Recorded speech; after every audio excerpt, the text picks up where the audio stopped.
is that? So at the end of Horizon Forbidden West, there is a lot of complicated story reveals just thrown at you, and a big cliffhanger setting up the next game that they don't really explain. We're going to break down all of these without all the mumbo jumbo and explain what the ending means for the next game in the series.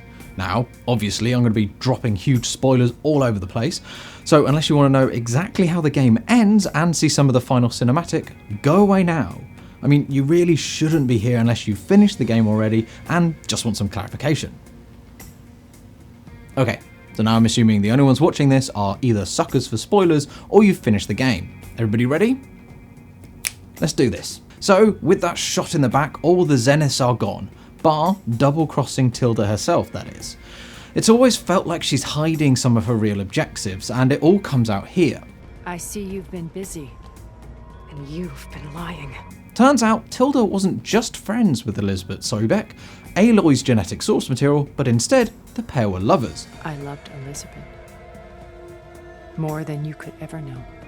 But that didn't stop Tilda from leaving Elisabet Sobeck when the Zeniths escaped Earth, and clearly she's regretted it ever since. So, once she discovered that Aloy existed and is essentially her perfect version of Elisabet Sobeck, she plans to take Gaia for herself and take Aloy against her wishes to start a new perfect planet somewhere that's safe.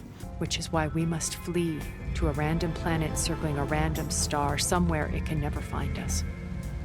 With Gaia, so you can build yourself a new world.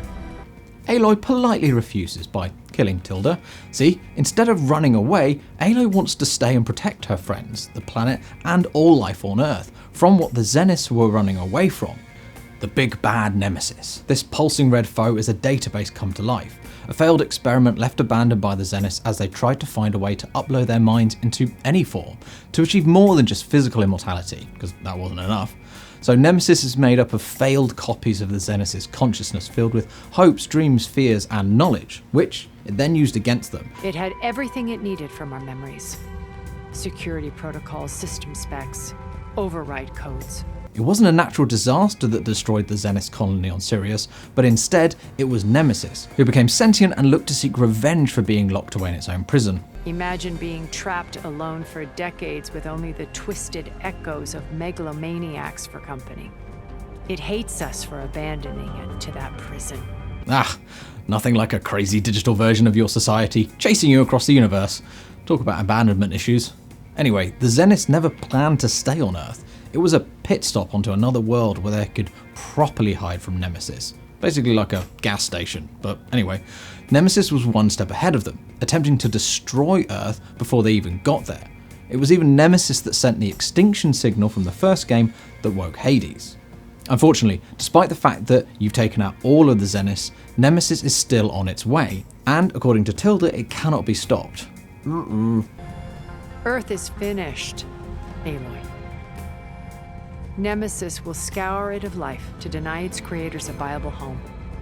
Just as you're starting to feel like a proper little tribe of your own in the base, the ending does somewhat tear the team apart. As Aloy informs them of Nemesis' impending arrival, 4 of your companions head out into the world to spread the word and start to prepare for the attack. Meanwhile, Beta remains at the base with Aloy and a surprise new ally, Sylens. The on-again, off-again part of the crew initially plans to get in the Zeniths rocket and head into space completely solo, but eventually decides to stay and help fight Nemesis.